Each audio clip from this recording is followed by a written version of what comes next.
නමෝ තස්සේ භගවතෝ අරහතෝ සම්මා සම්බුද්දස්සේ නමෝ තස්සේ භගවතෝ අරහතෝ සම්මා සම්බුද්දස්සේ නමෝ තස්සේ භගවතෝ අරහතෝ සම්මා සම්බුද්දස්සේ ගතද්ධිනෝ විශෝකස්ස විපමුත්තස්ස සබ්බදී සබ්බගන්ත පහිනස්ස පරිලාහෝ නවිජ්ජති.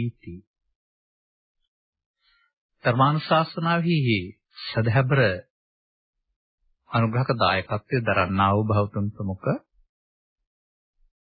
මේ මොහොත අපට සවන් දෙන්නා වූ ධර්මකාමී සදහැබරකින් යුතුයි. අනුග්‍රහක භෞතුන් විසින් දෙන ලද කැමැති දේශනාවකට ආරාධනා සහිතව අපි මේ මොහොතේ සූදානම් වෙන්නේ අපේ දහම් පෙළක තවත් ඊළඟ ඉලක්කයකට යන්න. මගේ මතකයේ නිවැරදි නම් එම ගාථාව තුළ මාධ්‍යයක් තුළ කවදාවත්ම ධර්ම දේශනාවක් කරලා නැහැ. එයින් කියවෙන්නේ එය මගේ පරිශ්‍රණයට ලක් කර නැහැ කියන එක නෙමෙයි. ඒතරම් ගැඹීරයි, ඒතරම් සුදුසුයි. ඒ අනුව මේ ධම්මපදයේ අරහන්ත වර්ගයයි. ධම්මපද කියන්නේ කොමක් කියලාද මම ඔබට පැහැදිලි කරලා තියෙන්නේ? ධම්මපද කියන්නේ මාවත, ධම්ම කියන්නේ නිවීම. ධම්මපද කියන්නේ නිවන් මඟ. එනම් මේ අරහන්ත වර්ගයේ තියෙන රහතුන් පිළිබඳව විස්තරයක් නේ. ඇයි අපට ඒක කියලා ඔබට අහන්න බැරි නැහැ? නෑ, මේ පෙන්වන්නේ ਸਰව සම්පූර්ණ මිනිසෙකුගේ පූර්වාදර්ශය. මිනිස් ලෝපන් සැබෑ මිනිස් හදවතක් හිමි, සැබෑ සංවේදී බවක් හිමි, මානසික ගුණාංග වලින් පිරි කෙනෙකුගේ ආධ්‍යාත්මිකය. ඒ අපි හොයලා බලලා අපට එහෙම වෙන්න බැරි ඇයි? අපිත් එතෙන්ට ආ යුතු නේද? යන්න නම් අපට තියෙන බාධක මොනවාද? අන්න ඒ ටික මේකේ තියෙනවා. සාමාන්‍යයෙන් ඔය අන්තිම පදේ ගන්නකො පරිලාහෝ නවිජ්ජති කියන එකේ තේරුම. බලන්න පරිලා උපසමනං ධම්මතේජන සොත්තිනා කියලා මහජය මංගල ගාථාව තියෙනව නේද? උපසමනී කියන්නේ සංසිඳීම, පරිලාහ කියන්නේ දැවීම. මේ ගිනි වලින් දැවීම නෙමෙයි. නමුත් මිනිසුන්ගේ ජීවිතයේ තියෙනවා රාග දේශ මොහ වල ගිනි වලින් දැවීමක්. මෙන්න මේ චරිතයේ පෙන්වනවා එහෙම දෙයක් දකින්න නැතිලු. අපි මේකට පරිලාහය කියන එක එනකොට තේරෙන භාෂාවෙන් ගන්නේ පරිදාහය කියලා. දැවීම. නැවත නැවතත් දැවීම. දවල් රාත්‍රී දෙකේ නිරන්තරයෙන් දැවීම. රාග දේශ මොහ ගින්නෙන් දැවීම. පරිදාහය. එහෙම එකක් නැතිලු. ඇයි? සබ්බ ගන්ත පහිනස්ස. ගන්ත කියන්නේ ග්‍රන්ථ නෙවෙයි. ගන්ති, ගන්ත ගැට, බන්ධන. එතකොට සියලු බන්ධන ප්‍රහීන කරලා දැම්මා. ඊළඟ පදේට විපමුත්තස්ස සබ්බදී. විපමුත්ත කියන්නේත් මිදෙනවට. සබ්බදී කියන එකේ සබ්බ උපදී වගේ සියලු කාර්දරවල හේතු වලින් බාධක වලට හේතු වලින් මිදුන පුද්ගලයාට විපමුත්තස්ස. එහෙම කියන කාරණේ ගන්නකො. ඊට පස්සේ තව වචන දෙකක් තියෙනවා. ගතද්දිනෝ විශෝකස්ස. ශෝකස්ස තේරෙවින්නේ ඔබට? කියන්න දාලා ගන්න. එතකොට කියන්න පුළුවනි ශෝකයන්ගෙන්ද මිදුණා. ශෝක රහිත. තව ඉතුරු පදයක් තියෙනවා ගතද්දිනෝ. ඒකට අපිට ගන්න පුළුවන් ගත. ඒ කියන්නේ සසර ගමන ඉක්මවා ගිය.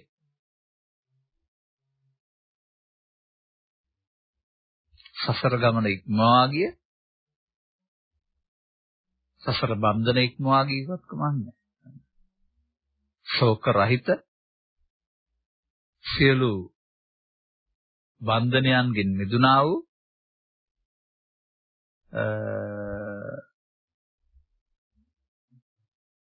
පුද්ගලයාට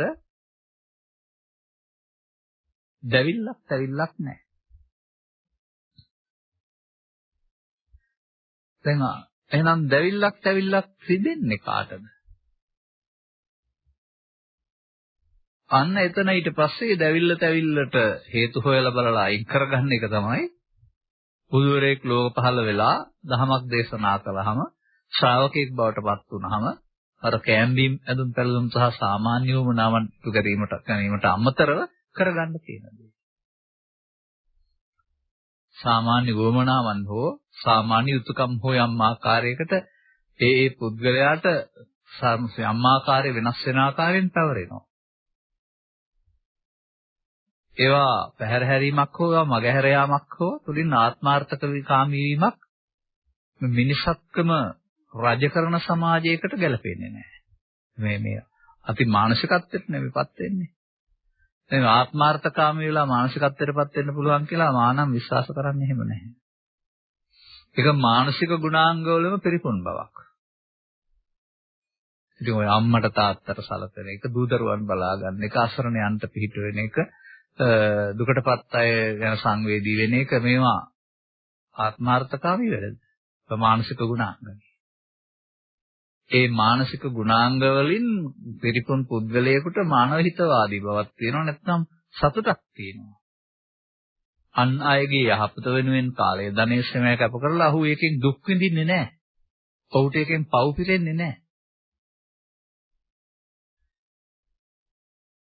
දැන් මේකේ අනිත් පැත්ත අපි හොයන්න වෙනවා. අන්න ඒ අනිත් පැත්ත තමයි එහෙමනම් මේ කියන දුක් වලට හේතු. අන්න ඒ ටික අපි තුල විශ්ලේෂණය කරලා බලපුවාම මේ අපි ඉන්න තැන, මේ ඉන්න මඩ ගොහරුව මේකෙන් ගොඩ යන්න මොකද කරන්න ඕන කියන කාරණාව මේ ගාථාව තුල හරිය ලස්සනට පේනවානේ.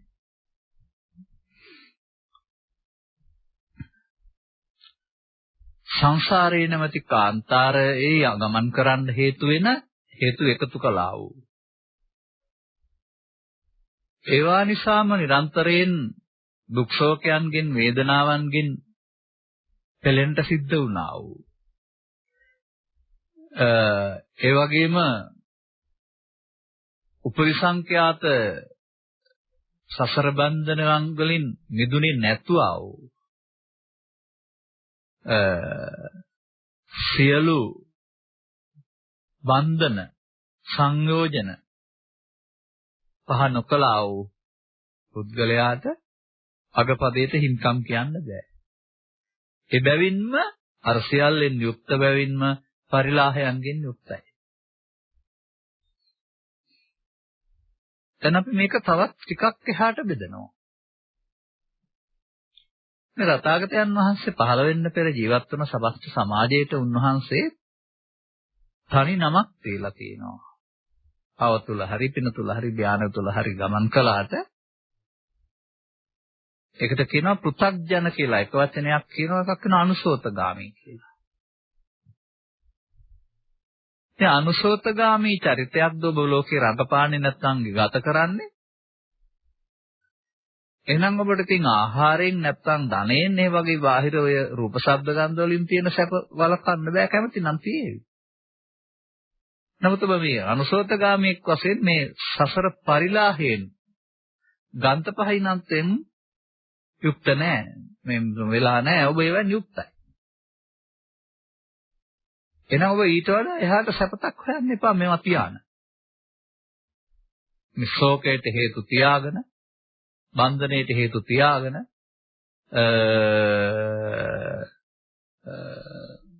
පරිලාහයට හේතු තියාගෙන ඒ කියන්නේ දුකට හේතු තියාගත්තාම දුක එනවා ඇරුණාම වෙන මොනවද හම්බ වෙන්නේ? අන්න මේ පෙළෙන ගති ලක්ෂණින් යුක්ත ජීවිතයක් සහිත පුද්ගලයාට තථාගතයන් වහන්සේ වදාළ සදහම් මඟ ගොස් ඒ නිදි ජීවත් වෙන පුද්ගලයෙකුගේ චරිතය පිළිබඳ පූර්ව ආදර්ශය මේ පෙන්වන්නේ. ඉතින් ඕකෙදි තවත් කරුණක් හිතා ගන්න වෙනවා. තමයි ඇතැම් අය මේ අපට ඇති සැපේ සසරින් මිදීමේ කියලා සසර කියන්නේ ඉපදී යන ගමනය සසර දුකයි ඒ වගේ නැති තැනකට ගියාම කියලා නිවන කියන්නේ මොකවත් නැති තැනක් කියලා හිතාන දුකින් මිදලා කියලා උපකල්පනය කරන්න එපා.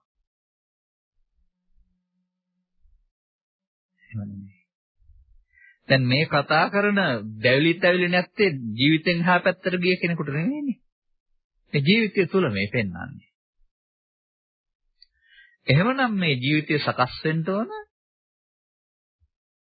අනුසෝතගාමීත්වය තුළ ලෝභ දේශ මොහ කුණ වලින් පුරවාගෙන ජීවිත අවසානයේට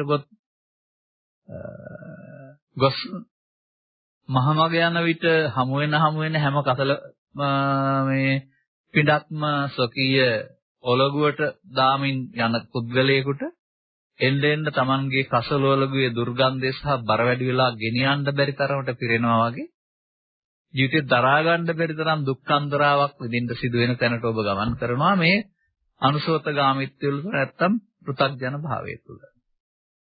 දැන් බර දරන්නත් ඕන බහාත බණ්ඩ තේරෙන්නේ නැහැ. ඒ තමන් පටවාගත්ත වරක් නෙමෙයි තියෙන්නේ. නමුත් බර පටවා ගැනීම පටන් ගන්නෙ නොදන්නකම නිසා.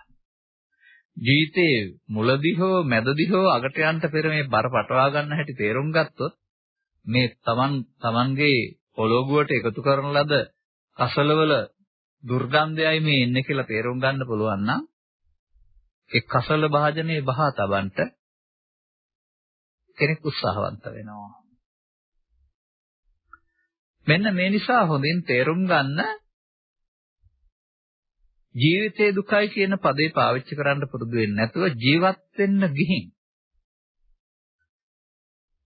ලෝකෙත් එක්කලා පුද්ගලයෙක් වශයෙන් නොව ඇසෙන් කනෙන් නාසයෙන් දිවෙන් කයෙන් සම්බන්ධතාව පවත්වන්න ගිහින් කැමැති පරිදි නවත්ත ගන්නටත් අකමැති දේවල් ප්‍රතික්ෂේප කරන්නත් ගිහින් මේ ලෝකේ නිසා ලෝකේ පවතින කරුණ නිසා ඊට අනුරුජ්‍යති පටිවිරුජ්‍යති ඇලෙන්ටත් ගැටෙන්ටත් සිද්ධ වෙනවා ඔබේ සිතට. ඔබට කිව්වොත් වැරදි ඔබේ සිතට එහෙම සිද්ධ වෙන්නේ. අන්න එතකොට මේ පදවලට සඳහන් කමහර කරුණු ඔබ තුළට එනවා. සබ්බ ගන්ත සියලු බන්ධන වලට සම්බන්ධ වෙන්න සිද්ධ වෙනවා. ඒ වගේම ලාභ අලාභ සැප දුක් නිന്ദා ප්‍රශංසා යසායස නම් වූ මේ ටික ගනිමු දැනට අපි සියලු දහම්හි කියලා මේවා සමග අනුරෝධ විරෝධ සමාපන්න බවක් සහ කිවත් යමකට ඇලීමක් සහ තමස් සමග ගැටීමක් සිද්ධ වෙනවා.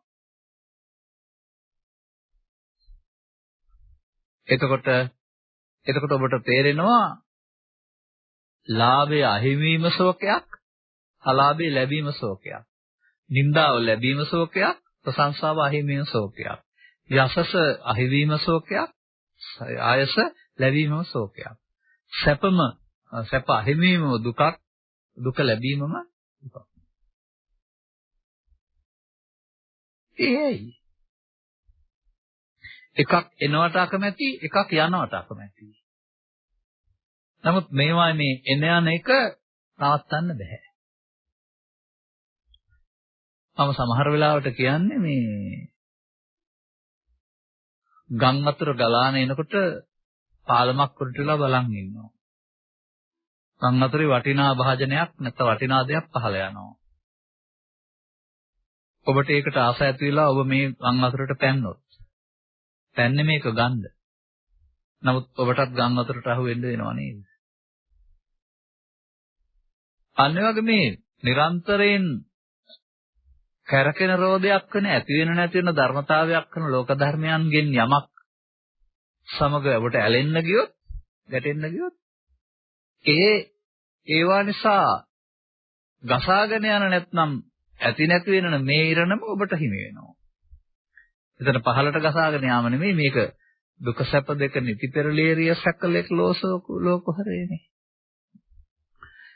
එනිසා මිනිසා අතින් සිදුවෙන දෙයක් වශයෙන් මම දකින්නේ මේ නොදන්නාකම නිසා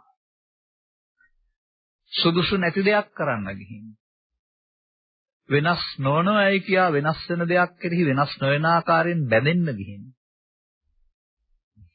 මේ පරිලාහය මේ දැවීම ඇති උනායි කියන එකයි. ඒක තථාගතයන් වහන්සේ පැහැදිලි කරවා දාරන්නේ පැවිද්දන්ට හරි බෞද්ධයින්ට හරි අත්නිරණමක් විදිහට නෙවෙයි. මේ ලෝකෙම ජීවත් වෙන මනුස්සයින්ට මේ අනුසෝතගාමිත්වල අඩු වැඩි වශයෙන් හමු වෙන්නා වූ ඉරණම. සමහර විට නීතිය සදාචාරය ආරක්ෂා කරන රටක මෙතරම් මේක නැති වෙන්න පුළුවන්. ඒ මෙතරම් නැති වෙන්නේ අර සමාජගත වෙන්න තියෙන දුක් ටික පාලනය වෙලා තියෙන නිසා. ඒ ශෝක පරිදේව දුක් දුම්නස් කියලා කතා කරන්නා වූ ගහගන්න බැනගන්න කපා ගන්න කොටා ගන්න වෙඩි තියා ගන්න ඒ වයින් ඇති වෙන්නා වූ අවුල ඔවුනොවුන් ඈත් වීම තුළ ඇති වෙන්නා වූ අප්‍රසන්න භාවය මේ ලෝකෙ කොහේ ඉපදුනත් පොඩි පොඩි වෙනස්කම් සහිතව සිදු වෙනවා. දැන් ලබාගත් ජීවිතයක් නැතිවෙන්නේ. මේක හමාර වෙන්න ඕන. හමාර වෙන්න අකමැති වුණත් හමාර වෙනවා.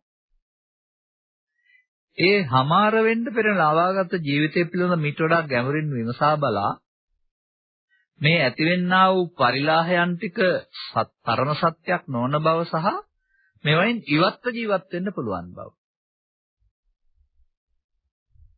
එනිසා තථාගත බුදු පියාණන් වහන්සේ ලෝකයාට ජීවිතය තුළම දුක නැති වූ තැනක් සහ මාර්ගයක් පදාළ බව.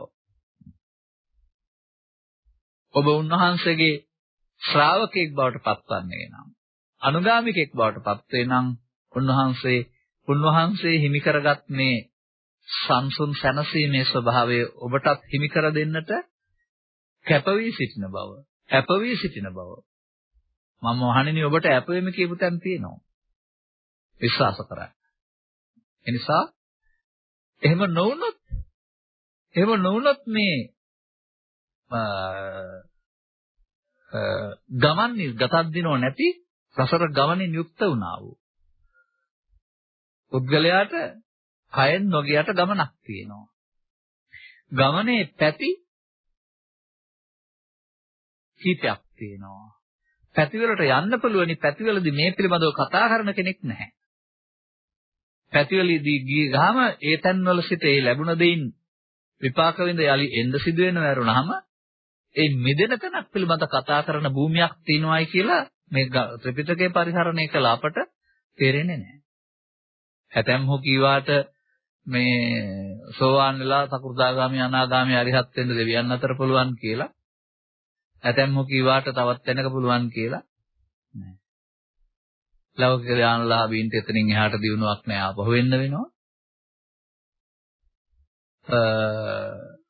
භික්ෂු පරපරකින් සංරක්ෂණය කළා වූ සදහම, ග්‍රන්ථාරූඪ කළා වූ සදහම, පරපුරින් පරපුරට ගේන්න පරපුරක් ඇති කළා වූ පරපුර මේවා හදන්නට ආනන්ද හාමුදුරුවෝයි සරියුත් මහරහතන් වහන්සේ මහා කාශ්‍යප රහතන් වහන්සේ මිනිසුන් අතර සූදානම් වුණා ඇරුණාම දිව්‍ය ලෝකෙට ගිහින් එහෙම පදනමක් සකස් කරපු බව මම අහලා නැහැ. මොකද මේක රැකෙන්න ආරම්භ කළා වූ පරපුරක් ගැන කතා කරන ඉතිහාසයේ සම්බුද්ධ ශාසනයේ චිරස්ථිතිය සඳහා පෙර පරපුර ගෙනාවා වූ ක්‍රියාමාර්ගය කියලා. එහෙම පෙර පරපුරක සුරක්ෂිතභාවයේ සංරක්ෂණය තුල ආපු දෙයක් නේද අපට තියෙන්නේ. ඔබ හිතනවා තවත් ලෝකයක එක තියෙනවයි කියලා. රත් මේ ප්‍රසාදයන්ට ගැටෙන විට උපදින්නා වූ පරිලාහය තම තමන්ට ආවේනික පෞද්ගලික දෙයක් වෙන අතර ඒ ප්‍රසාදයට පංච ප්‍රසාදයන්ට බාහිරින් ගැටෙන්න ඕන. පංච ප්‍රසාදයන් තියෙන්නේ කාටද? ඝනකයක් සහිත ශරීරයකට. ශරීරයක් හිතකින්. දැන් ඔබ අසා තිබෙනවද සාරිපුත්‍ර හිමියන්ගේ ඉගැන්වීම? අපට ජාති, ජරා, ව්‍යාධි, ශෝක මරණ තිබෙනවා. දෙවියන්ට ජාති තියෙනවා, මරණ තියෙනවා, ජරා ව්‍යාධි නැහැ. ජරා ව්‍යාධි නැත්තේ ඇයි? ඝන කයක් නැත්තම් චාතු මහා භූතික කයක් නැති නිසා. දැන් පස්දොර හදන්න චක්කුණා සංවරෝ සාදු සාධුතේන සංවරෝ සබ්බ දුක්ඛා පමංච. එසෙන් කනෙන් නාසෙන් දෙන් කයෙන් සංවර වෙන්න කොහොමද ඒගොල්ලන්ට දොරවල් හයක් නැතුව කරන්නේ? දොරවල් හයම තිබෙනවා. ඔබට ඉන්න ගියාම තියෙන දොරවල් හය වගේ. ඔබ පස්දොර වහගෙන නිදි. නමුත් ඒකේ කෑම්බීම් මැදුම් පැලදුම් රූප ශබ්ද විඳින්නේ මනෝද්වාරිකනේ. ඝන කයක් නැත්තම් පේන්න ඕන එහෙම නේද? ඉතින් මේවා පිළිබඳව අපේ සමාජයේ අවබෝධය කොතරම් අල්පද? මේ හැම එකක් පිළිබඳව ඔබ දකිනවා නම් ඔබට වැටහෙන්න ඕන ලබාගත් ජීවිතයේ මේ දුර්ලභකම. ඒ සඳහා අනුගමනය කරන්න අවශ්‍ය සුදුසුකම් සහිත ලබාගත් මිනිස් ජීවිතයක දුර්ලභකම. තථාගතයන් වහන්සේ වැනි උතුමෙක් මේ සඳහා මනුස්ස පටිලාභෝච සද්දම්මස්සච දේශනා කියලා අවම සුදුසුකමක් පෙන්වව දාරන්නේ නෑනේ නැත්නම් මනුස්සපති ලාභයට දොරවල් පහම ලැබෙනවා. ඒ වගේම අදාළ සදහම් පරිසරයක නැත්තම් තිබෙන රටක උපදින්නේ නම් ඒ තථාගතයන් වහන්සේලා වදාළා වූ ධම් දෙසුම් ආශ්‍රයෙන් සදහම් මඟ විවර වෙනවා. සදහම් මඟ මත උනොත් විවර වුණොත් ඒ සදහම ඔබේ බවට පත් කරගන්න. සදහම ඔබ බවට පත් කරගන්න. සදහමේ සරණින් ජීවත් වෙන්න මනුස්සපතිලාභියාට පුළුවන් කියන මේ බුද්ධ වචනය කෙරෙහි 100ක් විශ්වාස තියන්න වෙනවා. දැන් ඔබට උනේ මොකක්ද? මේ මග යන්න බැරුව ඔබට උනේ මොකක්ද? වැහුනේ මොකක්ද? ඔබට මෙබඳු අධ්‍යාත්මික විමුක්තියක් මේ ලෝකේ ජීවත් වෙන්නට බුදුවරු හෙළි කරව දාලා වූ හොයාගත්තා වූ ධර්මයේ නැමැති ද්වේනික සරණක ජීවත් වෙනකොට මේ පරිලාහයන් මේ දුක්ඛයන් නැහැ කියන කාරණේ තේරුණේ නැහැ. ඒ නිසා ඔබට කැමති පරිදි ජීවත් වෙන්නට ලෝකේ සමග සම්බන්ධ වෙනවා. තම තමන්ට රුචි අරුචි පරිදි රූපයට, ශබ්දයට, ගන්ධයට, රසයට හමු වෙන කාරණා වලට ඇලෙමින් ගැටෙමින් කැමැති හතරක් සහ අකමැති හතරක් හදාගනිමින් එහෙමත් නැත්නම් ඒවා යටතේ ඇලෙමින් ගැටෙමින් ලෝභ මොහ සහ ද්වේෂ මොහ කරමින් ඇලෙමින් සහ මුලා වෙමින් ලෝභ මොහ ගැටෙමින් සහ මුලා වෙමින් දෝෂ මොහ කරමින් ඔබ වෙනත් ගමනක් එනවා තමා කාලේ ඉඳලා මේ එන ගමනේදී චිත්තාභ්‍යන්තරය තර කසල පිරෙන එක සිදු වෙනවා. කැලි කසල, කෙලස් කසල. එතකොට තථාගතයන් වහන්සේ මේ අනුසෝතගාමී පුද්ගලයාගේ චරිතය නම් කරනු ලබනවා පරිහාන ධම්මං වූ භික්ඛවේ දේසිස්සාමි. ඒ යන්නේ ධනෙන් පිළිහෙන්න නෙමෙයි. නමුත් ලබාගත්තා වූ මානසික ගුණාංගයන් අහිමි කරගනිමින් ඔහු යන්නේ පරිහානිය කරා. අන්න එහෙම ඒකෙදි සිදුවෙන්නා වූ විපුලත්වයක් පිළිබඳව. විපුලත්වය කියන්නේ වේපුල්ලන් නැත්නම් බලවත් වීමක් පිළිබඳව. ස්වභාවයෙන්ම මේ අනුසෝතගාමියා ආරම්භයේ සිටන් මුලමැද ඔස්සේ අඩු වැඩි වශයෙන් මොකද වෙන්නේ? රාග වේපුල්ලන්, දේශ වේපුල්ලන්, මෝහ වේපුල්ලන්. රාග හැඟීම හේවත් කාම නැත්නම් ඇලීම, ද්වේෂ හැඟීම හේවත් ගැටීම, මේ දෙක සමග යෙදෙන්නා වූ ඒවාට අයිති දේවල් මමත්වෙන් ගැනීම නැමැති මුලා. කියන මේවා විපුලත්වයටපත් වෙමින් එනවා. දැන් මේ විපුලත්වයටපත් වෙමින් එනවා කියන එකේ තේරුම සැප සම්පතින් පිටිතන සිට ඈතින් ඈතට යමින් ඒවට අදාළ දුකින් යුක්තව ජීවත් වෙන්න සිද්ධ වෙනවා නැත්නම් දුක කරා පනවමින් ඉන්නවා. මේ ඔබට අනුසෝතගාමීත්වය තුළ හිමි කර දෙන්න ආවිරණමයි. මේකට අනතුරු ඔබ පුරුදු වෙන්නේ ලෝකෙට දොස් තබන්න. නිෂ්කලංකව ජීවත් වෙන්න දෙන්නේ නැහැ. නිරන්තරයෙන් විවිධ දේවල් වලින් ඔබ කලන්දමින් දුක් විඳිනවා. අටලෝ දහම, හතුරා මිතුරා, තම ලෝකෙ සිදුවෙන සිද්ධීන්, බලාපොරොත්තු සුන්වීම ආදී නොයෙකුත් කාරණා ජීවිතේ එපා කරනවා. එහෙමයි ඔබ මේ ලෝක දිහා බලන්නේ. දැන් මේකට තව වචනයක් තිබෙනවානේ. අන්න ඒ වචනේ ඊට පස්සේ හොයාගන්න වෙනවා. ඔබ මේ එන ගමනේදී මේවා ලැබෙන්නේ මටමයි කියලා වචනයක් කතා කරනවා. ඒ මම කොතනද කියලා ඔබ හොයාගන්න දන්නේ නැහැ. ඒක සමහර විට ශරීරයට කියලා හිතනවා වෙන්නේ. එහෙම නැත්නම් කයන්න යන්න මම මාන්න මම කියලා හිතනවා වෙන්නේ. ඒ දෙකේම වැරදක් තියෙනවා තථාගතයන් වහන්සේ වදාළා. තථාගතයන් වහන්සේ වදාළන්නේ එහෙම නෙමෙයි මම හැදෙන්නේ කියලා. අන්න අපි එතකොට මේ අපි අමාරු වැටෙන ආකාරය පිළිබඳව කතා කරන්න තව ටිකක් එහාට යනවා. එවිට අපි තවත් තැනකින් ගන්නවා මේක.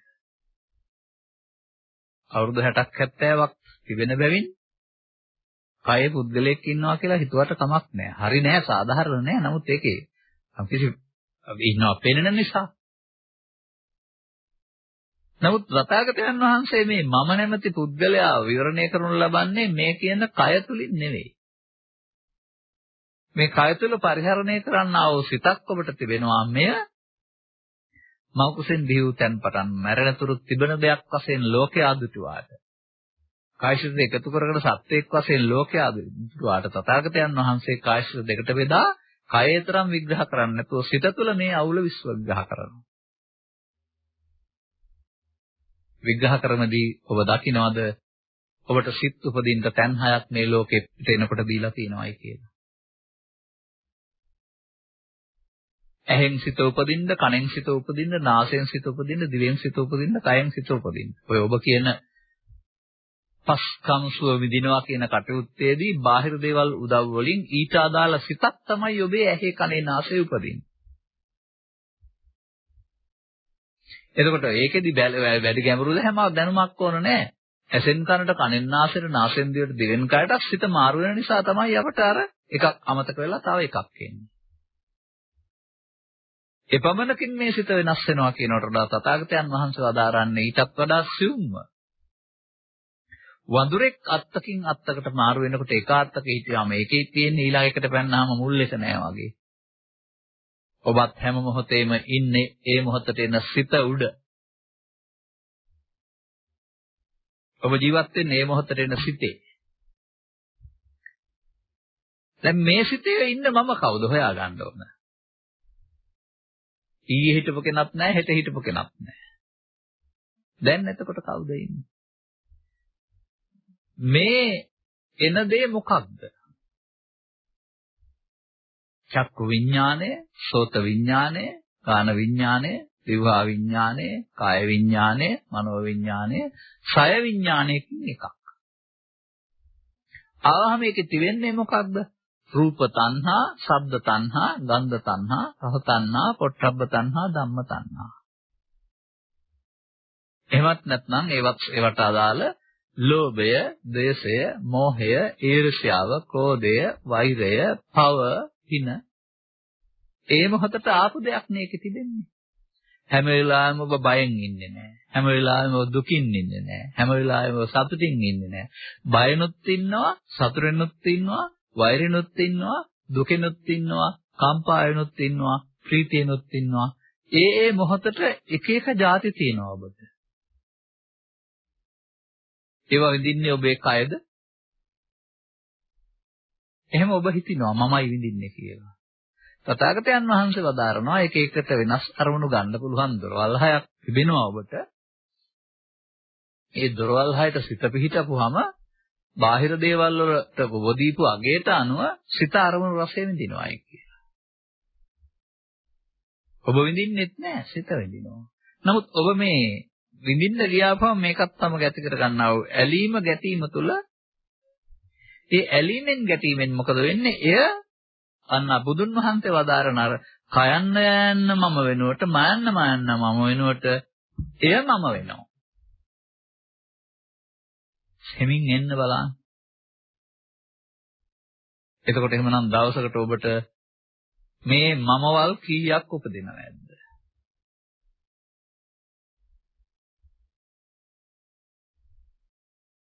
එන අපාතින් සිදුවෙන වරදක් ප්‍රමාදයක් තමයි මේ ලෝක ජීවත් වෙනකොට ඒව හඳුනා ගන්න හමු වෙන හැඟීමේදී ඒ හැඟීමට අදාළ දෙය ඇලෙමින් මුලා වෙමින් ගැටෙමින් මුලා වෙමින් ඒ සමග බන්ධනයක් ඇති කරගෙන හැමවත් මෙන්න මේ ගන්ත සබ්බ ගන්ත හදා ගැනීම. එහෙමත් නැත්නම් උපදි හදාගන්න එක. ඒක අවුරුද්දට එකක් නෙවෙයි. දවසට එකක් නෙවෙයි. මොහොතක් පාසා උපදින හැඟීම තුල ඒ හැඟීම ඒකතු කරන ආගය ගැන පෘථග්ජන සමාජයේ පුද්ගලයාට තථාගතයන් වහන්සේ දීලා තියෙන සහතිකය තමයි මඤ්ඤමානය. මඤ්ඤමානෝකෝ බික්ඛු බද්දෝ මාරස්ස. ආරණි මේ පුද්ගලයෙක් යම් දෙයක් මමත්වෙන් ගන්න ගියොත් එතනින් ගමන ඉවර නෑ. ගමන හදනවා. මෙන්න මේ අරමුණක් සමග ඇලෙන්න ගැටෙන්න මුලා වෙන්න ගියාපුවාම ඒ නිසා ගමනක් හැදෙන බව. ඒක කවුරුත් හදන්නේ නැහැ. ඔබ විසින් අනුගමනීය ප්‍රතිපදාවක් තුළ හැදෙන බව. ඒ වගේම ඔබ අයිති කරගත් දේවල් සම්බන්ධයෙන් සිතේ පවතිනා වූ මේ මුලාව ඇතිවීම නිසා ඒවා අතහරින්න අකමැති බව. එබැවින් ඔබට ඒවා සඳහා ඉල්ලන පැත්තට අනාගතයක් මේ කර්ම න්යාමයේ විසින් හිමි කර දෙන බව. පාප කර්ම න්යාමය, පුණ්‍ය කර්ම න්යාමය, ධාන කර්ම න්යාමය. කන්නං කන්න විපාකං, සුක්ඛං සුක්ඛ විපාකං, කන්න සුක්ඛං කන්න සුක්ඛ විපාකං. හේතුඵල. කර්මයේ හේතුව විපාකයේ ඵලය. කර්මය දැන් විපාකයේ මේ මොහොතින් ඉස්සරහට මේ ජීවිතේ හෝ අනාගතේට. කයක් තුළ තමයි ඔබට හම්බ වෙනවා කියලා හිතෙනවොත් එතනින් එහාට බුදුන් වහන්සේ සිත එහෙම කය වෙන් කරන්නේ නැතුව කය ඉක්මවා යමින් අනාගතයට විපාකක්. අபிසංඛාර විඥානය කියලා වචනයක් මෙන්තර මා පැහැදිලි කරලා තිබෙනවා. මෙන්න අනාගත ඵල උපදින්න හේතු සකස් කිරීම නම් වූ වරදක් තුල ඔබට මෙතන කරපු ක්‍රියාකාරකම් වලට අදාළ සැප විපාක හෝ දුක් විපාක මගින් සසර ගමනක් පරලෝ වශයෙන් උත් හිමි කර දෙන බවත් පැහැදිලි කරනවා. එතකොට මේ බුදුදහමෙන් පෙන්වන්නේ මිනිසා විසින් කරන ක්‍රියාකාරකම් තුළ සංසාර ගමන පිළිබඳව ගමනට හසු වීමක් සමග ඒ පිළිබඳ විවරණයක්. දැන් ඔබ ඉන්නේ කොහෙද? දැන් ඔබ ඉන්නේ සැබෑ තැනක නෙමෙයි. අර මේ අවුල් වලට හසු නොවි ඉන්න පුළුවන් සංසුන් දිවයිනක නෙවෙයි ඉන්නේ දැන්. මේ අවුල් සමග ඇලෙන ගැටෙන, අවුල් සමග පොරබදන ඊට උඩින් හදාගත්ත తాවකාලික තැනක.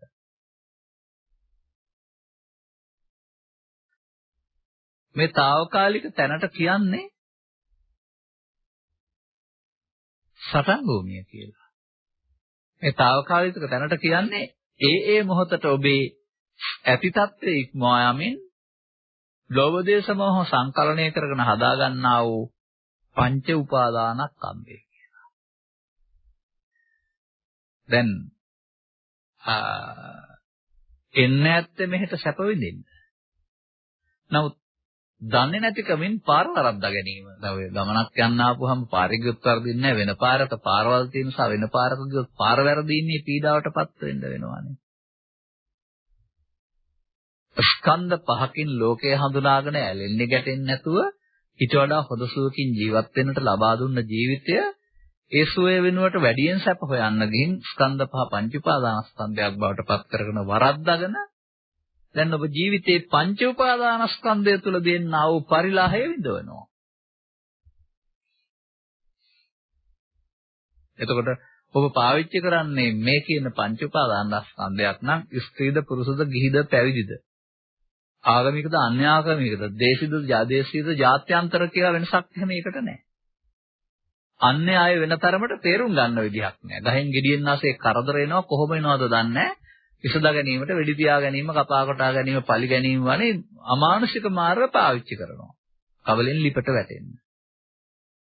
මන්දයත් තථාගතවරු මේ රෝග නිදානේ හොයාගත් බැවින් සහ ඒ ඇසුර නොලැබෙන විට ඒක තේරුම් ගන්න බැරි බැවින්. දැන් එතකොට දුක තියෙන දෙයක් නෙවෙයි. හදා ගන්න දෙයක්. ඒකේ ස්වභාවයත් අඩු වැඩි. ඒ පුද්ගලයාට ඒ ආකාරයේ. එන ඔය සාමාන්‍යයෙන් බාහිර ලෝකේ නම් එකම දෙයක් සම්බන්ධයෙන් ඒකට අදාළ සැප හරි දුක හරි හැමෝටම පොදු වෙන්න ඕනනේ. බාහිර ලෝකේ නම් තියෙන්නේ. නමුත් ඔබ කල්පනා කරලා බලන්නකෝ.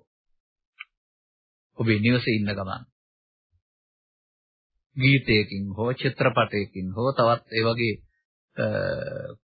සූදුවකින් කියන්නේ විනෝද ක්‍රීඩාවකින් හෝ එහෙමත් නැත්නම් තවත් කාටුන් නැරඹීමකින් හෝ මේ වගේ එකකින් හැමෝම එක සමාන සපතක් ලබනවාද කියලා. එහෙම නැත්නම් මෙහෙම හිතන්න. කුංචි දරුවෙකුට කාටුන් චිත්‍රය හොඳ වෙන්න පුළුවන්. ලොකු වෙනකොට උ කාටුන් චිත්‍රයෙන් ඉවතට යනවා නේද?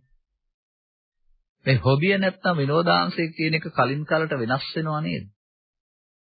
මම මෙහෙම දකිනවා. මගේ ජීවිතය තුළ. එය අකුරු ටිකක් විතරක් කියවන්න පුළුවන් කාලේ පදයක අර්ථ නොතේරෙන කාලේ අහන කවියක් රසවත්.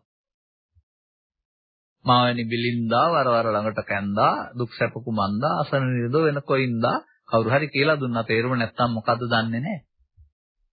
මා වැනි මම වාගේ කියලා නට මා වැලි කියලා ගන්නත් බැරි නෑ. එදාට නමුත් ඒක රසවත්. නමුත් ඒක ටික දවසක් යනකොට ගීත කියන ඒවා ජනප්‍රිය වෙනකොට රසයි පහු වෙනකොට පරණ වෙනවා කොහු වෙනවා වගේ. ඊට පස්සේ මට මොන ගැසුන ඒ ලැදරිය සිරිමලිය හරිසුරතල්ලේ හුරු බුහුතිය සිව්මැලිය සිරිමලියගේ ශෝකාන්තය පිළිබඳ කවිය තේරෙනවා කවි පන්තිය නැවත නැවත කියමින් අර ඒකේ ශෝක රසය විඳිනවා. මේ 3 4 5 පන්තියක කරන්නේ. ඒක සරල වෙයක්. ඊට වඩා හොඳයි. ගොඩ මඩ දෙකම සරුසාරයේ පළබරය කටුකතර සම්මාන තරමක පිටිතරය. දැන් ඒ කවි කතාව කේයස්ගේ සුදෝසු. ඒකේ ඉරණම පිළිබඳ තේරෙනවා අධිකටම කවියෙන් කියපේක. දැන් මේක රස විඳිනවා. ඊට පස්සේ ස්වර ඉගෙන ගන්නකොට, යවහන් ඉගෙන ගන්නකොට, එලිසම ඉගෙන ගන්නකොට, කාව්‍ය නීති රීති ඉගෙන ගන්නකොට මේක මොනම සරල කතන්දරයක්. එහෙම අපේ රටේ හිටපු ශ්‍රේෂ්ඨ කවීන් රස විඳින්න පුළුවන් විදිය මුල මැද අග එලිසම සංගවන ලද විවිධ අර්ථ සහිත රසවත් කාව්‍ය නිර්මාණය කරලා තිබෙනවා. ඒ නිසා අපට ඊළඟට ඒව හමු වෙනවා. පැහැසරණීය මිනි පැමිණිය කොත් අගට රූ රැසේ අඳිනාලසේ අත් ලෙලදිවි විදුලිය තප්පබා. බලන්න මම මේ පෙන්වන්නේ උදාහරණයක්. ඔක්කොම කවිතා මනම කලින් කාලට රස වින්දනය පැහැලා ඊට වඩා එහා එකක් හොයනවා නේද? දැන් ඔහොම රස වින්දනය ආපම රස වින්දලමදි ඊට පස්සේ තේරෙනකොට ලියන්නත් හිතෙයි. එහෙම නැත්නම් ව්‍යංගාර්ථ ලියන්න හිතෙයි. අංගලා තියෙන දේවල්. අංගලා තියෙන දේවලුත් තියෙන්නේ ওই කවිවල. හරි ලස්සනට තියෙනවා. උකුලලැම හස මලවි කරලිය මුවාකලෑගේ මොහු දුහුල් තරුතිර. ඒ ලස්සන වචනයක් මේ කියන්නේ. අනේ විදිහට මම මේ උදාහරණයක් පෙන්නුවේ මේ යම් දෙයක රසය කියන එක සත්‍ය නිට්ටය නැහැ. ඔහුගේ අවබෝධය පුළුල් වෙන්න වෙනස් වෙනවා. ඔහුගේ ආස්වාදය යන්නේ තේරුම එතකොට තියෙන දෙයක් නෙවෙයි. තම තමන්ගේ රුචිකත්වයේ පරිදි හදා ගන්න දෙයක්. මම මගේ ජීවිතය තුළ කවියේ තියෙන රසිකත්වය වෙනස් වෙච්ච හැටි පෙන්නුවේ. අනික් කොහොම එහෙම අනිත් පැති පිළිබඳවත් එහෙම ගත්තේ. එතකොට යමකනම් මේක තිබෙන්නේ ඔහු එතන නතර වෙනව නේද? දැන් මේක පව් කරන්න පැත්තට ගත්තාම පුංචි පවෙන් තැහින්නපත් එහාට ලොකු පව් කරා යනවා. මත්පැන් බොන්න ගත්තාම බ්‍රෑන්ඩ්ස් එකකින් සතුට වෙන්න බෑ බෝතල් එකමාරක් ඕන තැන දක්වා යනවා. උදාහරණ වශයෙන් හිතලා බලන්න. දැන් මේක මෙහෙම පුද්ගලයෙක් වශයෙන් හොයලා බලන්න එපා තේරෙන්නේ නැහැ. දැන් එතකොට ඔබ මේ ස්ත්‍රී හෝ පුරුෂයා හෝ කය නැමැති පුද්ගලයා මුල් කොටගෙන ඊට පස්සේ තියන් සිද්ධ වෙනවා. මේවා ලෝකේ තියෙනවා නම් හැමෝටම එක සමානයි. නමුත් මේ ඒවා තුළ හදාගන්නා වූ තම තමන්ගේ රුචිකත්වයට අනුව තමයි මේ ඇල්ම හෝ ගැටීම ඇති වෙන්නේ. තථාගතයන් වහන්සේ සඳහා වදාරනු ලබනවා මේකට කියන්නේ ආස්වාදය. ආස්වාදය කියන්නේ නිකම්ම සතුට වෙන එක නෙමෙයි. ඇලීමෙන් යුක්තව ගැටීමෙන් යුක්තව මමත්වෙන් ගැනීමෙන් ලබන සතුට. හැබැයි ආස්වාදයට ආදීනයක් එකතු කරලා තියෙනවා. ඒක තමයි හැමගිලින්ට ගිය මාළුවාට වෙන දේ. සාමාන්‍යයෙන් මාළුවා සාගරේ හොය ඇවිදින්මින් ඉන්නේ ආහාර හොයමින් තමයි යන්නේ බඩගිනි වෙලා. ඉතින් ඔහුට හම්බ වෙනවා ආහාර කැදැල්ලක්. ඌගේ ආහාර කැල්ල ඌගේ ආහාරය ගන්නවා. ගත්තට මේක ඇතුලේ කොක්කක් තියෙනවා. කොක්කක් තියෙන බව ඔහු දන්නේ නැහැ. දැන් ගිල්ලොත් මේ දෙපැත්තට තියෙන කොක්ක තල්ලට තට්ටු වෙලා ගොඩවීමට එන්න වෙනවා නැත්නම් එතනින් එහාට ආහාර නැතුව යනවා. හැම ගිල්ලොත් ජීවිතය එතනින් ඉවරයි. තට්ටු වෙනවා. අන්න ඒ වගේ මේවා විඳින්න ගිහින් ඔබ මමත්වයෙන් ගත්තොත් ආස්වාදය ගත්තොත් සසරට තට්ටු වීම නැමැති ආදීනව තියෙනවා.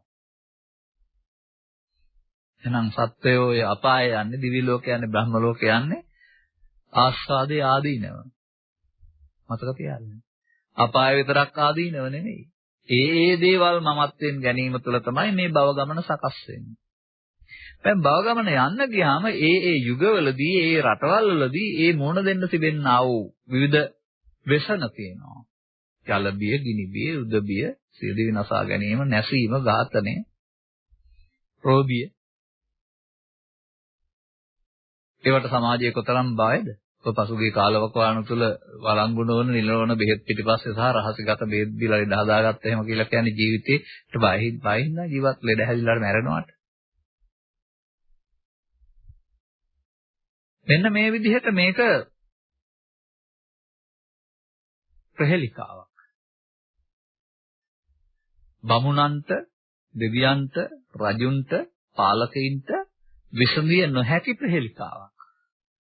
ඔවුන් විසඳන්න තමයි ඉතිහාසයේ ලෝකේ පටන් ගත් දවසේ ඉඳලා රජවරු ව්‍යවස්ථා හදමින් සංශෝධනය කරමින් ප්‍රශ්න විසඳමින් සෞභාග්‍ය සම්පන්න අනාගතයක් හදන්න දෙනවායි කියලා හැමදාමත් කියමින් ඔය කරන්නේ විසඳන්න හදන්නේ. ඔවුන්ට කිට්ටුවටත් එන්න හම්බ වෙන්නේ නැහැ. ඔවුන්ට ලැබෙන්නෙම 16න් එකක් තරම් ප්‍රමාණයක විසඳුම් ලබා දීම සඳහා පමණයි. එහෙම නැත්නම් ඔවුන්ට පුළුවන්කමක් තියෙන්නේ බාහිර ලෝකයේ සාධකයන් නිසා ඇතිවෙනා වූ පීඩනය විඳවන්න බාහිර සාධකයන් වෙනස් කිරීම හේවත් සමාජගත දුක සංසිඳීමේ ප්‍රතිසංස්කරණ පමණයි. එදත් අදත් ඉදිරියටත් මන්දයත් චිත්තසංතානගත දුක වුන් හදන්නේ නැහැ, බාහිර සාධක හදන්නෙත් නැහැ, ඔබ විසින් හදාගන්න එක. කවදා කොහේ ඉපදුනත් විසඳුම් නැහැ.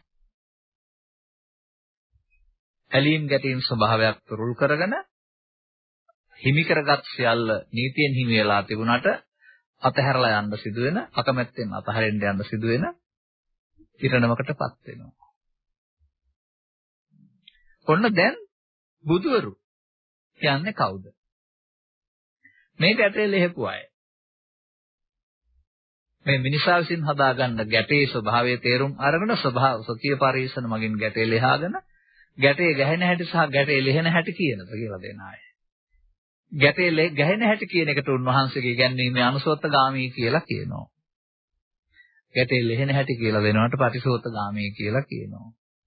නම් ඔබට තථාගත වරුන්ගේ සදහම් විසරණ ලබා ගන්නට නම් ඔබ අනුසෝතගාමීෙක් වත් පෘථග්ජනෙක් වෙලා බෑ. ඔබ පටිසෝතගාමීෙක් වෙන්න වෙනවා. අනිත් පැත්තට යන කෙනෙක් වෙන්න වෙනවා. ඒ කවුරුවත් කියන නිසා හෝ බල කරන නිසා වෙන්න බෑ. ඔබට මේක තේරිලා ඒ තේරුම් ගැනීමේ ප්‍රතිඵලයක් වශයෙන් ඒ මග යන්න වෙන්නේ පාර වැරදිලා තවදුරටත් අගාධයට. ආග වේපුල්ලම්, දේශ වේපුල්ලම්, මොහ වේපුල්ලම් ඔස්සේ අගාධයට යන්න පාරක් තියෙනවා. නමුත් පොතපත කියවෙනකොට හම්බ වෙනවා මේ රාග දේශ මොහ වලට ලෝභ දේශ මොහ කියලා ගත්තොත් ලෝභක්කය, දේශක්කය, මෝහක්කය කියලා ඒවා ෂය වුණාම බන්ධන නිදහස් වෙන බව, ගන්ත ප්‍රහීන වෙන බව. එහෙනම් ඒවා ප්‍රහීන කරන්න ඔබ මොනවද කරන්නේ? ශික්ෂාපදයක් සමාදන් වෙලා සිල් රකින්නවද? අරමුණක් පඩලා ඒවා හිතේ රොඳී ඉන්නවද? ලෝකෙ තිබිච්ච ක්‍රම තියෙනවා. දිනකට වෙන් කරගෙන වෙන් වී සිටීමට ශික්ෂාපද නම් වූ ශික්ෂාපද විරතියක් තිබෙනවා. දවසකට අමතක කිරීමට ඒ මොහොතට අමතක කිරීමට මත්පැන් පානය නම් වූ එකකින් මනස විකෘති කරගෙන සිහි කල්පනාව අඩු කර ගැනීමේ ක්‍රමයක් තිබෙනවා. ඒ වගේම විස්කම්බන තදම්බන කාරණා කියන යටතේ සිත යම් දෙයකට හුරු කර ගැනීම තුළ මේ පීඩණය හිතෙන් නොදීමෙන් ඒකෙන් මගහැරීමේ ක්‍රමයක් තිබෙනවා. ඉතිහාසය තුළ තම ආපු ගමන් මගේ මිනිසුන් විසින් අත්හදා බැලූ ක්‍රම කීපයක් තිබෙනවා. ඒවා බුදු සමය කියලා ඒවා පස්සේ යන අයත් ඉන්නවා. නමුත් ඔය කියන එකම පාරක තුලවත් පාරකවත් විශේෂයෙන් බුදු සමය තුල පෙන්වා වදාළ මේ සසර දුකින් මිදීමට අවශ්‍ය තෙරුවන් සරණ කියන එක නෑ. ඒ කොහෙද තියෙන්නේ අපේ රටේ බෞද්ධ අතරත් නැතිකොට. අපි තෙරුවන් සරණ මොකටද කියන්න දන්නේ නැහැ කියන්නනේ දන්නේ. ඔය පුංචි කාලේ කියවලා ඊට පස්සේ බුදුන්ගේ සරණ, ධර්මයේ සරණ, සංඝයාගේ සරණ. පාලිය සිංහලට පරිවර්තනය කළා පොත්වල තියෙනෙත් එහෙමයි. කිව්වහම හරි කියලා හිත. හැමදාම කියමින් ඉන්නවා මේ තෙරුවන් සරණ මොකටද තියෙන්නේ? තෙරුවන් සරණ ගත්තොත් මොකද වෙන්නේ කියන එක පිළිබඳව දන්නේ නැහැ. අන්න එතන තැනට ඔබ එන්න ඕන. පෙර ජීවිතවල හිටියානම් ලංකාවේ බෞද්ධ සමාජයක් තුළ කීවතාවක් ඕක මේක කියන්නේ නැද්ද ඔබ? ඒක ලියන්න කියන්න තියෙන්නේ ඕක ආශිර්වාද වාක්‍යයක් වශයෙන් කියන්න තියෙන්නේ කියලා හිතාන ඊට පස්සේ ඒක පාවිච්චි කර ඉන්නවා. ඒක මිනිසුන්ට දුකින් මිදීම සහ පාවිච්චි කරන්න ඕන ප්‍රතිපත්තිමය මාර්ගයක් කියලා දන්නේ නැති නිසා ඊට පස්සේ ඉතින් ඔය බස් වලට, ගෙවල් වලටත් එහෙම මේ නිවසට මෙම බස් රථය තෙරුවන් සරණයි කියලා ලියන්න කියන්නත් පුරුදු වෙනවා. ඔන්නෝම මේ තෙරුවන් සරණේ ආගේ තොතේරන මිනිස්සු ලෞකික කරගෙන පල්ලෙහාට බාල කරගෙන යනවා. නමුත් වන්දනා කිරීමේදී කියනවා සසර දුකින් මිදීමට වෙනස් සරණක් නැත මෙම බුද්ධ රත්නය, මෙම ධර්ම රත්නය, සංඝ රත්නය ඊටාම උතුම් පිහිට වේ නැත්te මේ සරණං අඤ්ඤං කියලා කියනවා පාලියෙන්. සසර දුකින් මිදීමට තියෙන තෙරුවන කොහොමද බස් සසර දුකින් මිදෙන්නේ? කොහොමද ගයක් සසර දුකින් මිදෙන්නේ? සවිඥානික අවිඥානික වස්තු වල සසර දුකක් කියලා එකක් දැනනවද? ඒ නිසා ගස් වලට බස් වලට නෙමෙයි සත්තුන්ට මිනිස්සුන්ට පවා අනාර්ය අනිසෝතගාමීන්ට සසර දුකින් මිදීමේ තෙරුවන් සරණ වළංගු වෙන්නේ නැහැ. ඒ භූමියට එන්න බෑ. මේක ආර්ය භූමිය තුල තියෙන දෙයක්. මේක ආර්ය පුද්ගලයන් සතු දෙයක්. තේරුම් ගන්න. ඒ නිසා තෙරුවන් ලෝ පහළ වීම යන විශිෂ්ට දෙයක්. ඒ තම තමන් ඒ භූමිය තුල සරණ කරගන්න ඕන දෙයක්. එතකොට දැන් මෙන්න මේ ගාථාවට අදාළ කරුණු වලින් විනිර්මුක්ත වීම සඳහා ඔබ මොකද කරන්න ඕනේ? අර ගාථා වලින් පෙන්නන සසර කතර මඟ ඉක්මවා යන්නට අවශ්‍යයි. එහෙමත් නැත්නම් ශෝක නොකරන්නට අවශ්‍යයි. ඒ වගේම චිත්තාභ්‍යන්තරයට ගතවන බැඳීම් වලින් මිදෙන්න අවශ්‍යයි. ඒ වගේම ඒ නිසා ලාභ අලාභ සැපදුක් නින්දා ප්‍රශංසා නම් මේවා බෙදාගෙන ඇලෙන්න ගැටෙන්න සිදුවෙන මේ ත්‍රින් නිදහස් වෙන්න ඕන. එහෙනම් එකතු කිරීම වෙනුවට අඩු කිරීම දැන් පාවිච්චි කරන්න වෙනවා. ගණිතය එකතු කිරීම නෙවෙයි. ලෝභ දේශ මොහයන්ගේ එකතු කිරීම වෙනුවට ලෝභ දේශ මොහයන්ගේ අඩු කිරීම. අනේ එකතු කිරීමේ න්‍යාය 8යි 5යි 13යි. 13යි 7යි 20යි. එනේන හැම එකක්ම මගේ ආත්මකට ගැනීමේදී ඒකට පොඩි අගයක් එකතු වෙමින් ලෝභයෙන් දේශයෙන් මොහෙන් ඉස්සරහට යනවා. ඒකට කියනවා සංස්කාර ධර්මයන් නිස්සකාත්මකට ගැනීම කියලා. මගේ ආත්මත් නිස්සකාත්මත් කියන එක දෙකක් වශයෙන් දකින්න එපා. ඒක වචන දෙකක් විතරයි මේ සිද්ධියට. අන්න එහෙම ඒ මොහොතට හදාගත්ත මම හැදෙන්නේ ලෝභයෙන්, දේශයෙන්, මෝහයෙන්, ඊර්ෂ්‍යාවෙන්, ක්‍රෝධයෙන්, වෛරයෙන් ඒව ඇතිවෙන්නා වූ පරිලාහය ඔබට ඒවා තියෙනවා නම් තියෙනවා. නමුත් මේවායේ හැටි හටගන්නවා නැසෙනවා. ස්වභාවයෙන්ම හටගන්නවා නැසෙනවා. හටගන්නවා නැසෙනවා හටගෙන නැසෙන්න පෙර අල්ලාගත්ත පුද්ගලයාට පරිලාහය විඳින්න වෙනවා. හොඳයි හටගෙන නැසෙන එක අල්ලාගන්න නැතුව නැසෙන්න පුළුවන් නම් මේ හටගෙන අල්ලාගෙන නැසීම මඤ්ඤමාණේ නැත්තම් නිත්සුකාත්ම වශයෙන් දකින්න පුළුවන් නම් හටගෙන අල්ලාගන්න නැතුව නැසෙන්න පුළුවන් නම් බැඳීමකින් තොරව අවසන් වෙන බව.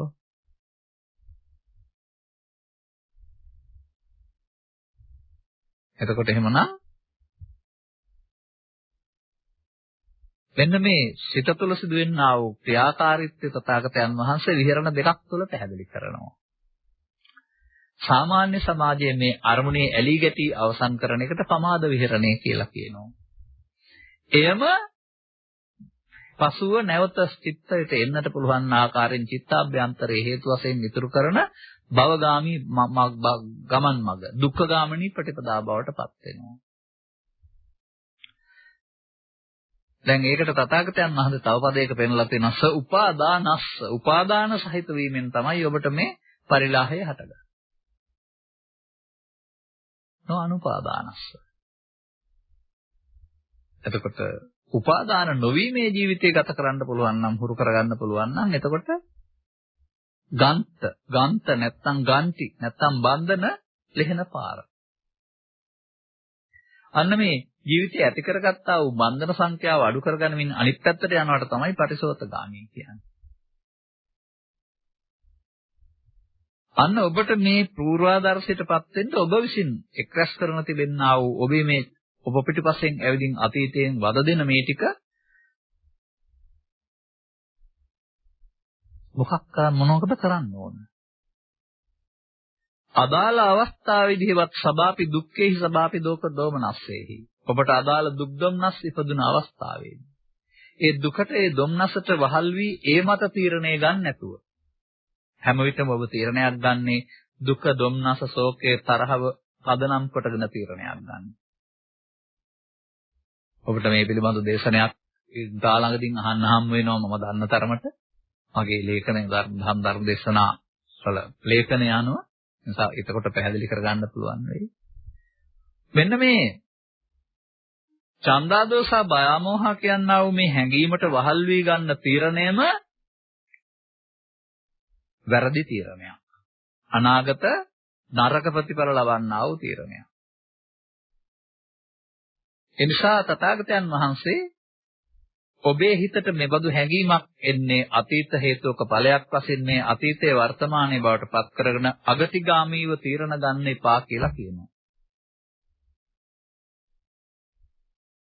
නමුත් සංසාරේ පුරුදු කරගත්තේ මොන රටේ මොන ජාතියේ මොන ආගමේ වුණත් මේ අගතිය පදනම් කොටගෙන ඒක වුන් දන්නේ නැති වුණාට ඒ ආපු හැඟීම පදනම් කොටගෙන ලෝභය මම කොටගෙන, ද්වේෂය මම කොටගෙන, ඊර්ෂ්‍යාව මම කොටගෙන, ක්‍රෝධය මම කොටගෙන, වෛරය මම කොටගෙන, පලි ගැනීම මම කොටගෙන, මේකී සහ නොකී දේවල්.